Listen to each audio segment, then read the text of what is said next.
Mas o livro de Jó, ele tem 42 capítulos, irmãos. Ele tem muita coisa escondida. E hoje, navegando nesse livro, hoje olhando mais a fundo nesse livro, eu encontrei um versículo que chamou minha atenção. Então abra a tua Bíblia, livro de Jó, capítulo 3, versículo 25.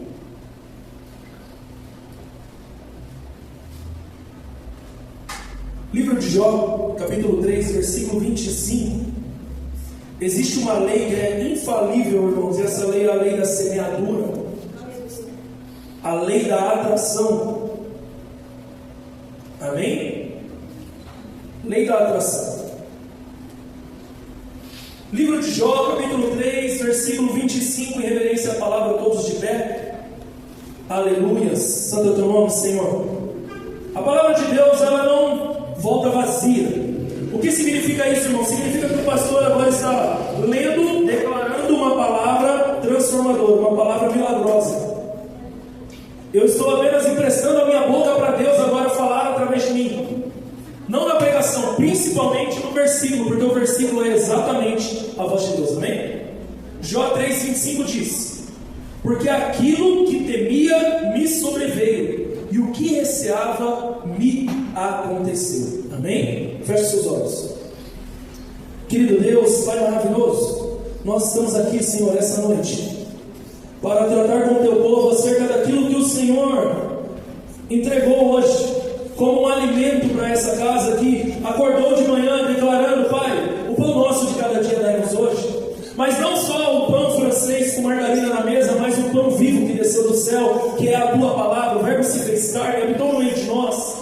A tua palavra é viva e eficaz, Senhor. Ela vem para discernir nossos pensamentos e sentimentos. Ela vem para trazer direção para aquele que se achava perdido. Ela vem para trazer luz sobre aquele que estava em escuridão. Ela vem para guiar aqueles que estavam cegos. A tua palavra, Senhor, o quão poderosa é a tua palavra, Pai. Bem-aventurados somos nós, Senhor, que cremos mesmo que não vimos. Então nos ajude, Pai, a continuar crendo. É o que nós pedimos agradecidos em nome de Jesus, amém. Podem se sentar, amados. Aleluia. Louvado seja o nosso Senhor Jesus Cristo. Eu tenho declarado muito aqui, irmão, sobre a questão do poder da criação, que a tua mente tem, que o teu coração tem e que a tua voz tem. Eu ia fazer uma dinâmica com os irmãos, mas eu tive uns contratempos hoje, mas amém. Satanás estava querendo roubar minha atenção, tirar todo meu foco do culto. Eu falei: não, tudo isso agora vai ficar para trás. Eu vou cuidar das coisas de Deus. Depois as demais coisas serão acrescentadas. E eu tenho certeza, irmãos, que para o meu problema, logo após o culto, a resposta vem. Simples assim. Toda vez que nós colocarmos Deus como prioridade, como a pastora Gi abriu aqui sabiamente, você deixou coisas de lado para buscar o Senhor. E de maneira nenhuma você voltará vazio para casa, amém? O Senhor tem uma palavra poderosa para nós essa noite. Aquilo que temia me sobreveio, e o que receava me aconteceu. Jó estava declarando algo aqui, irmãos, que ele tinha medo de que algo acontecesse em tua vida. Ou seja, antes das desgraças virem à vida de Jó, ele se alimentava de um medo, ele se alimentava de um receio, ele se alimentava de algo na vida dele, que ele agora declara que se materializou. Este algo até então não era existente, mas agora existe, agora é real. Aqui nós já estamos falando depois que Jó já perdeu seus filhos, perdeu os seus bens, perdeu os seus empregados, perdeu a tua saúde. Então Jó está declarando agora: aquilo que eu temia, aquilo que me dava medo, aquilo que me preocupava, agora aconteceu, agora se materializou, agora é real, eu estou de fato vivendo. Amém, amados? E o que é que Jó temia, irmãos? Eu comecei a me perguntar: de tudo que Jó perdeu, o que vocês acham que era mais importante para ele? Os filhos, com certeza. Jó perdeu bem, Jó perdeu o empregado, Jó perdeu a saúde. Mas só quem é pai mais sabe: o filho. O filho dói, irmãos, o filho é complicado. Jó tinha um medo extremo em perder os seus filhos. Amém? Vamos ver a prova disso? Livro de Jó, capítulo 1, versículo 5. Diz assim as Sagradas Letras: sucedia, pois, que decorria o turno de dias de seus banquetes, enviava Jó e o santificava, e se levantava de madrugada e oferecia holocaustos, segundo o número dizia Jó: porventura pecaram meus filhos e amaldiçoaram a Deus no seu coração. Assim fazia Jó continuamente. Ao longo da vida de Jó, ele tinha uma atitude. Qual é a atitude? Querer pagar o preço que os filhos tinham que pagar. Então Jó fazia sacrifícios, ofertas ao Senhor, porque ele trazia em seu coração um sentimento: se os meus filhos erraram contra Deus e não fizeram, eu fiz por eles. Só que nós somos convidados a ensinar a criança no caminho que ela deve andar. Eu acabei de ter esse diálogo com meu filho. Eu falei: filho, até aqui o pai e a mãe estão fazendo por você, mas você precisa começar agora a nutrir um relacionamento com Deus. Você agora precisa se interessar pelas coisas do Senhor, porque chegará um tempo em que o pai e a mãe não poderá mais fazer por você. E se você não entendeu até este ponto da caminhada essas coisas, vai ficar difícil, porque meu filho já está com 10 anos, já está saindo, já está deixando de ser criança. Então está chegando a hora de deixar para trás as coisas de criança, como disse o apóstolo Paulo, e começar a enxergar que a vida é mais séria do que até aqui ele imaginava, para de fato formar-se um adulto, um varão de qualidade. Amém, amados? Então Jó tinha medo.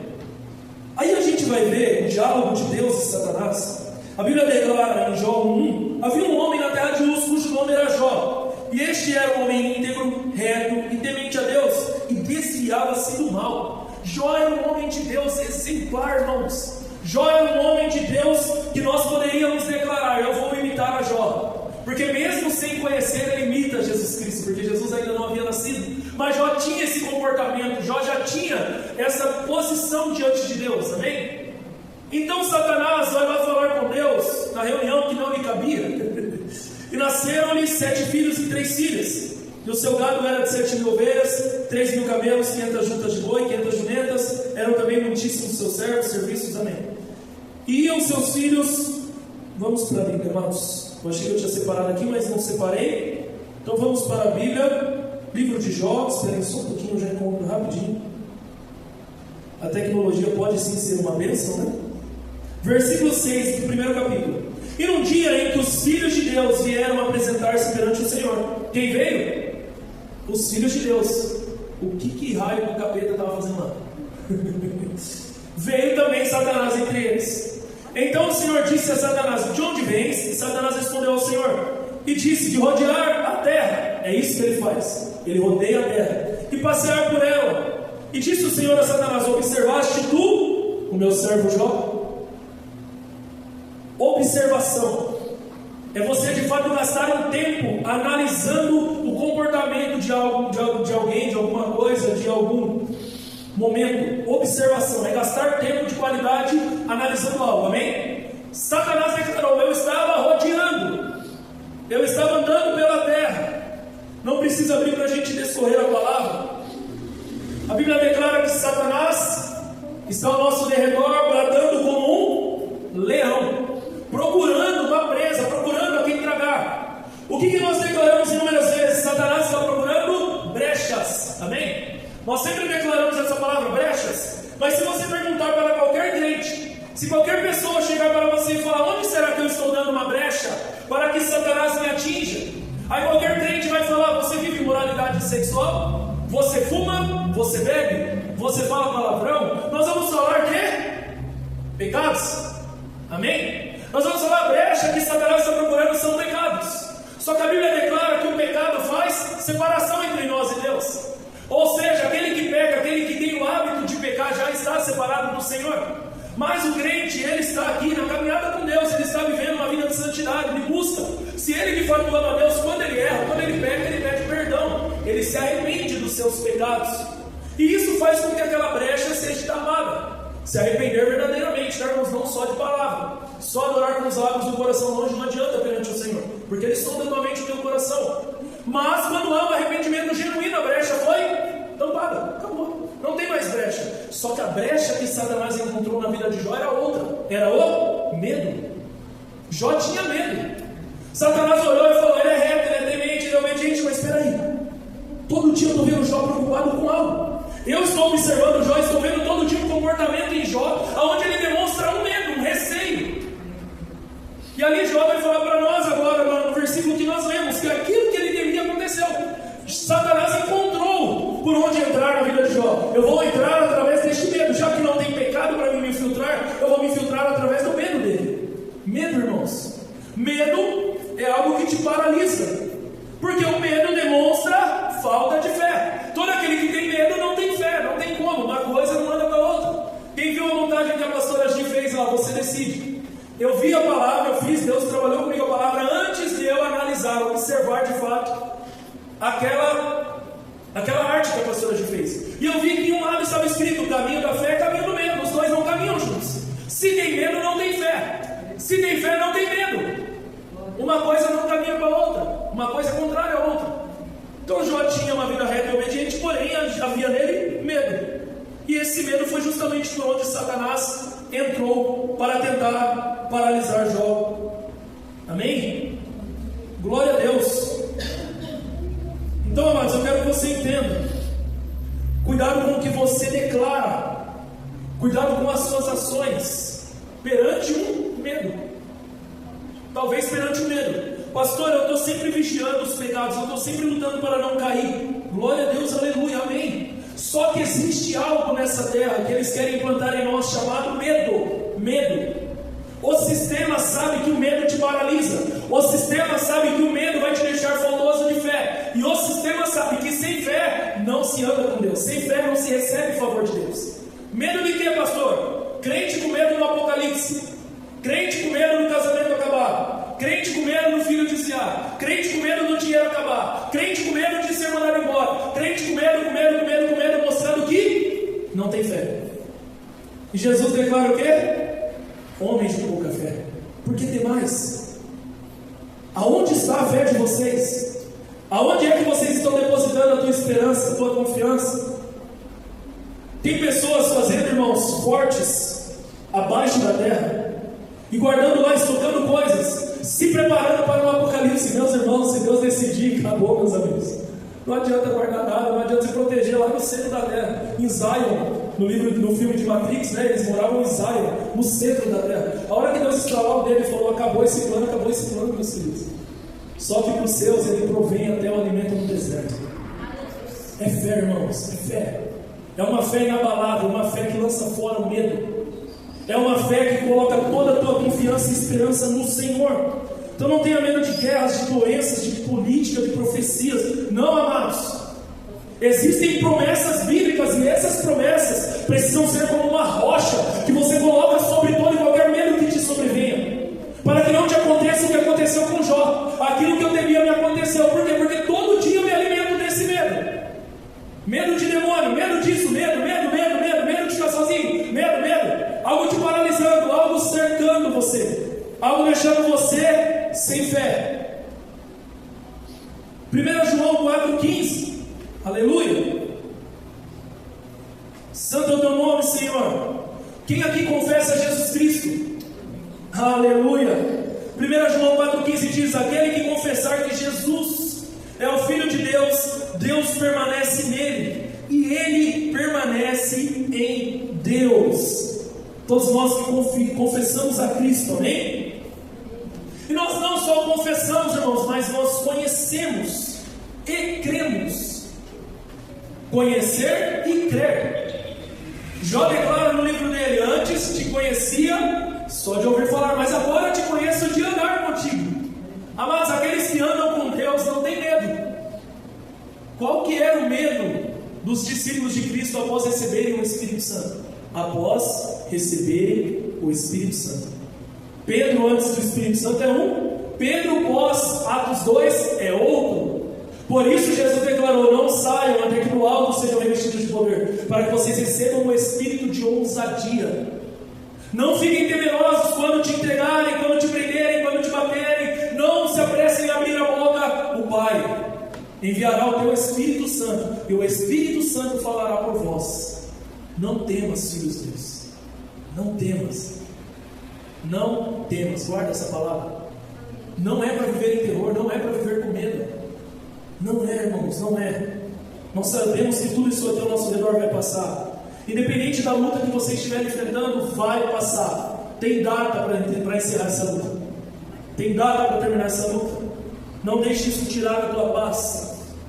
Então o versículo 16 diz: e nós conhecemos o amor e cremos neste amor que Deus tem por nós. Deus é amor, e aquele que permanece no amor, permanece em Deus, e Deus permanece nele. Deus é contigo, meus queridos irmãos, e nada pode te afastar do amor de Deus. Não importa o que o sistema faça, nada pode te afastar do amor de Deus. Absolutamente nada. Independente da luta, independente da guerra, independente das situações e circunstâncias. Irmãos, tem um comportamento que instala o medo em nós. O comportamento de o tempo todo estar preocupado em ver as notícias. Quem aqui já assistiu um jornal de 1 hora, 2 horas e saiu, desligou a TV e ficou aterrorizado com tudo ao seu redor? Já aconteceu? Eles pegam e falam assim: hoje nós vamos falar de violência contra a mulher, estupro e tal, não sei o que. Aí eles juntam dados do Brasil todo. Vamos pegar um caso do Rio de Janeiro, um caso de São Paulo, um caso da Bahia, um caso, vamos tacar tudo dentro de um jornal só e vamos espalhar o terror entre a sociedade, o medo. Imediatamente a mulherada vai falar: eu não saio de casa mais. Misericórdia, o Brasil está uma loucura. Mas quantas mulheres existem no Brasil? Quantos casos foram apresentados? Nós temos que olhar mais a fundo, irmãos, para entender qual é a ferramenta que o sistema está usando para te congelar e te paralisar. Política. A partir de agora vai virar a taxa tal, vai vir o imposto tal, não sei o que, terror, pânico. Vai todo mundo pro banco, tira o dinheiro, faz isso, meu Deus, terror, medo.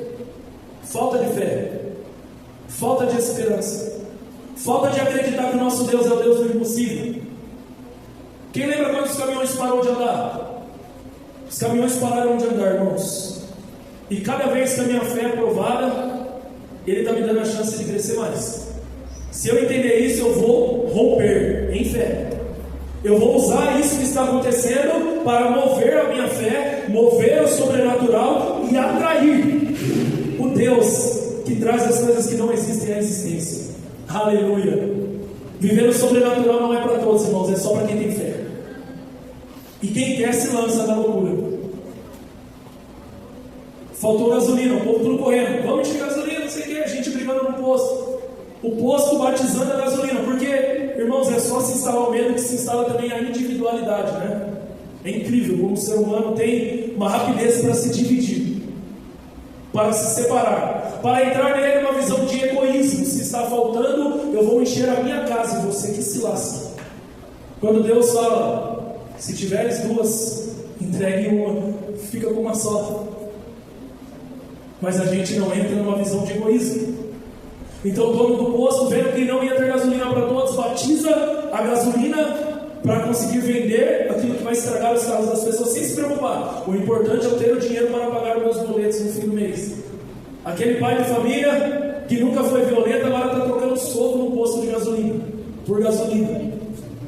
Filas e mais filas, discussões, reclamações, murmuração, a verdadeira visão do inferno.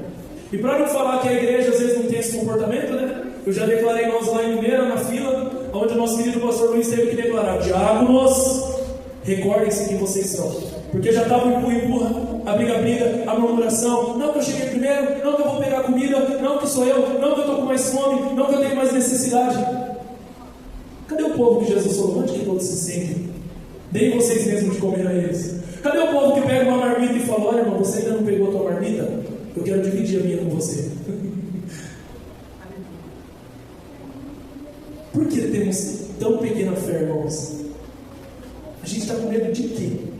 Afinal, nós andamos com quem? Afinal, nós cremos ou não cremos nessa palavra? Afinal, então começou a vir o terror todo e eu falei: não, quer saber? Eu vou mover o sobrenatural. Eu vou orar.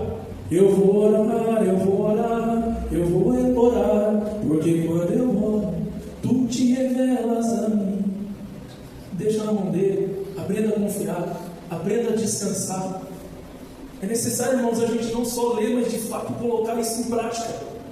Vamos aplicar, vamos de fato querer viver essas coisas para que a nossa fé aumente cada vez mais. Então eu falei: eu vou orar. Eu falei: Senhor, o Senhor é o Deus que provê alimento no deserto. Então o Senhor é capaz de arrumar gasolina para o teu filho aqui. O Senhor sabe das minhas necessidades, das minhas guerras, das minhas lutas. Então eu vou confiar. Não vou atrás de gasolina, não vou enfrentar fila, não vou ficar aqui, vou confiar. Orei, encerrei a oração, amém. A polícia podia pegar gasolina de forma livre.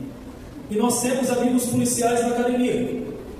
Um deles pegou tanques de gasolina, mas não usou. Falou, não vou precisar dessa gasolina. Eu vou levar para o meu amigo Jeanzão, que é meu chefe. Chegou lá, Jean, ó, sobrou gasolina, irmão. Pega para você.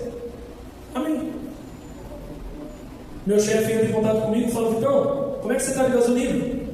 Falei, Jean, estou aqui, cara, na guarda e tal. Irmão, tem 2 galões atrás. Pega para você. Ah, Deus, a resposta. É um milagre, irmãos.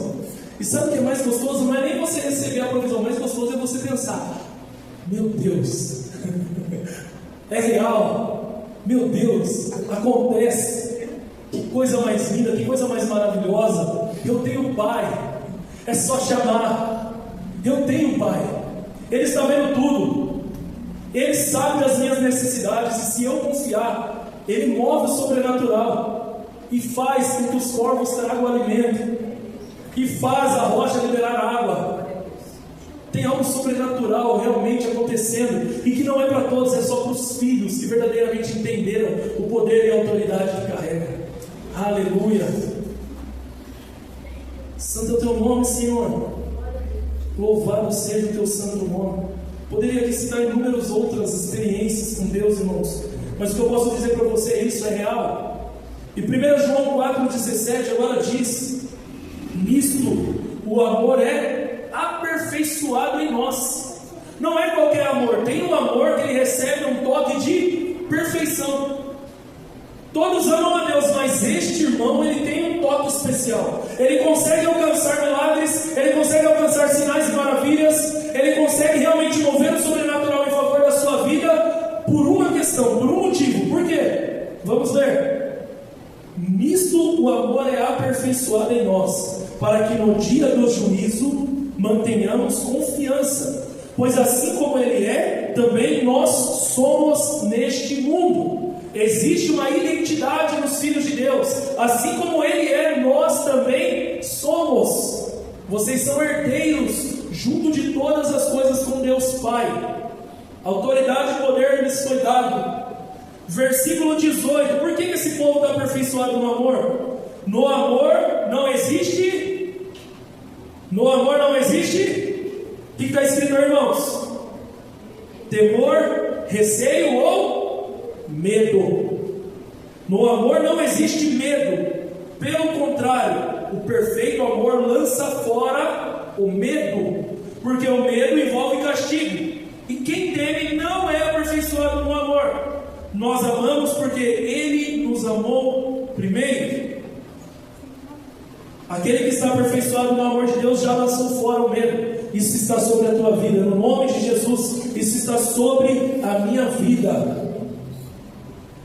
Feche seus olhos e declare: Pai, esta noite eu declaro que eu estou aperfeiçoado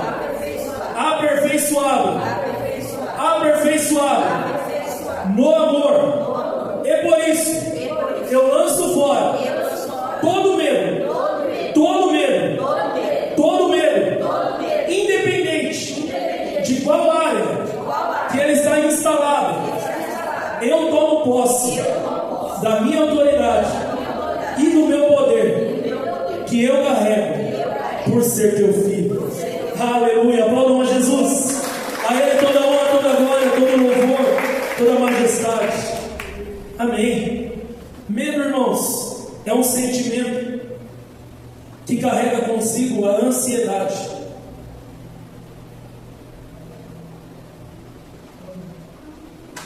Você não tem medo do que aconteceu, você tem medo do que pode acontecer. E aonde é que esse cenário do pode acontecer está sendo construído? Na tua mente. Este cenário de terror está sendo construído somente na tua mente. Ele ainda não é real, ele não existe, mas talvez se você continuar se alimentando desse medo, ele pode vir se materializar, como aconteceu na vida de Jó. Porque Satanás está procurando a brecha. O pensamento e o sentimento ele não vê, mas talvez de uma forma distraída você declarou para alguém que tem medo disso. Satanás falou: ah, entendi. Está anotado. Existe aqui um lugar por onde eu posso me infiltrar na vida desse crente. Esse terror só existe na tua mente. E da tua mente se transforma em um sentimento. Ele vem pro coraçãozão velho de guerra. E se você não vigiar, vem do coração para a boca fala do que o coração está cheio. Seu coração está cheio de fé, esperança e amor? Ou de medo? A nossa fé e esperança estão em Deus, grande Rei. Que os céus fechados se abram, teu reino venha mover. A nossa fé e esperança. Louvores, irmãos, tem que nos alimentar. Nós entoamos louvores para nos alimentar dessa fé e dessa esperança. Deus já declarou que Ele traz paz para a nossa mente e para o nosso coração. Em Filipenses, a paz que excede o teu entendimento humano guardará a tua mente e o teu coração. Se a tua mente e o teu coração estiver guardado, não vai se materializar em forma de palavra. Acabou o problema. Então blinde a tua mente e o teu coração. Por isso que Jesus declarou: pecados de pensamento já são pecados, já são problemáticos. Se você não vigiar, se você não deixar essa mentalidade negativa morrer, se você não renovar a tua mente, não ressignificar os teus pensamentos, isso pode ser a arapuca que Satanás vai usar para te afastar de Deus. Blindagem mental, blindagem sentimental, irmãos, e blindagem na declaração.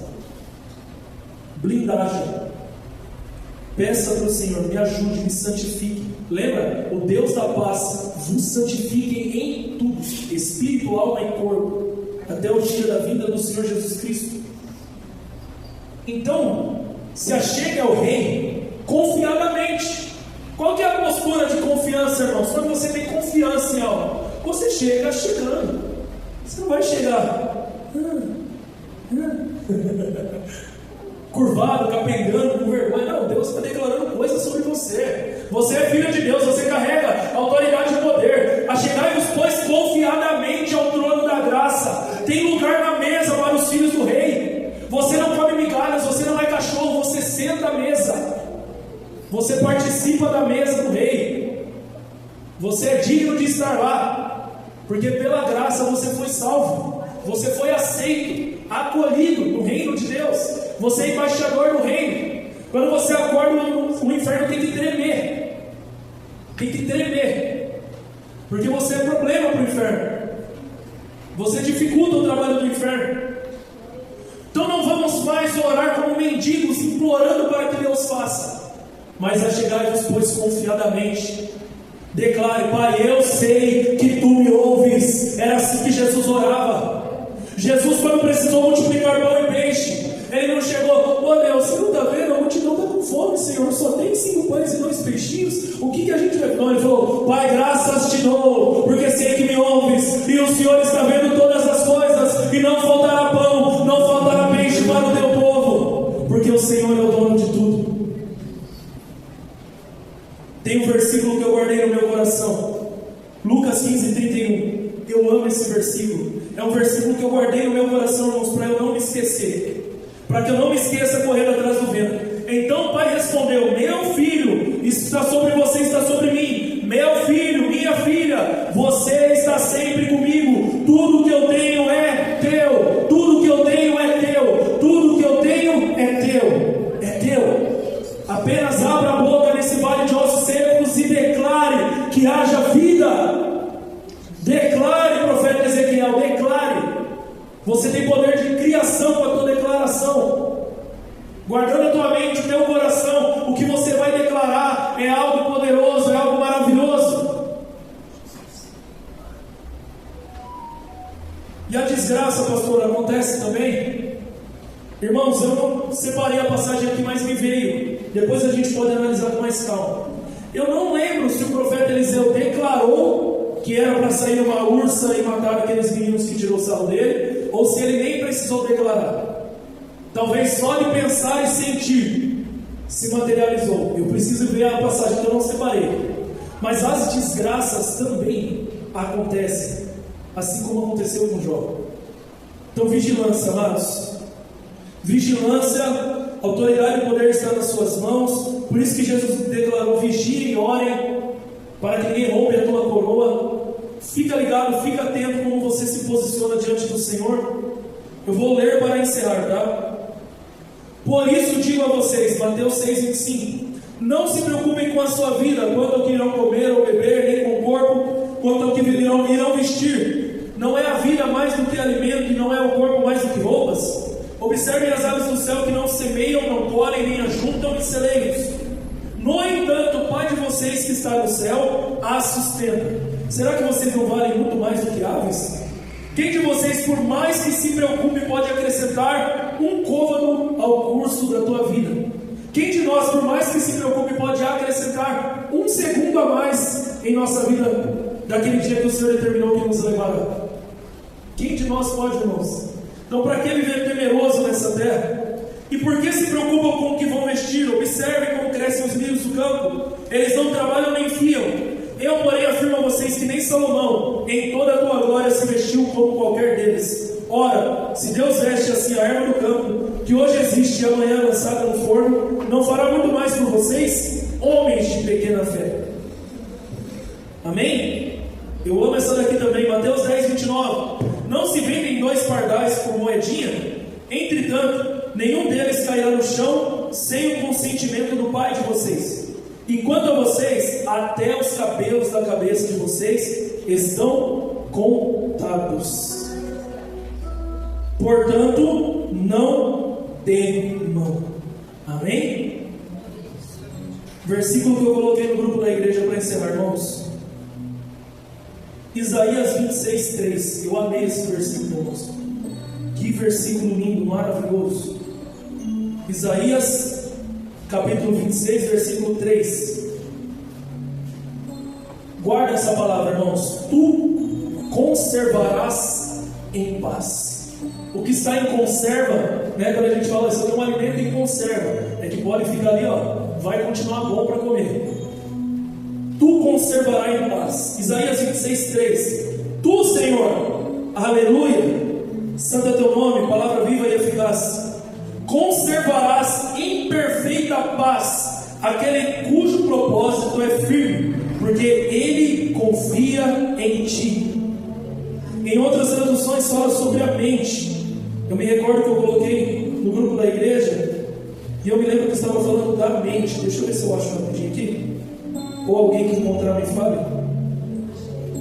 Achei aqui, ó. Tu conservarás em paz aquele cuja mente está firme em ti, porque ele confia em ti. Amém? Glória a Deus. Feche seus olhos. Como nós estamos acostumados com telas, você agora avalia aí na tua mente como se tivesse uma tela diante de você, passando o filme daquilo que te aterrorizava, passando o filme daquilo que colocava medo em você. Não dê brilho, não decora essa tela. Deixa ela em preto e branco. Deixa ela chiando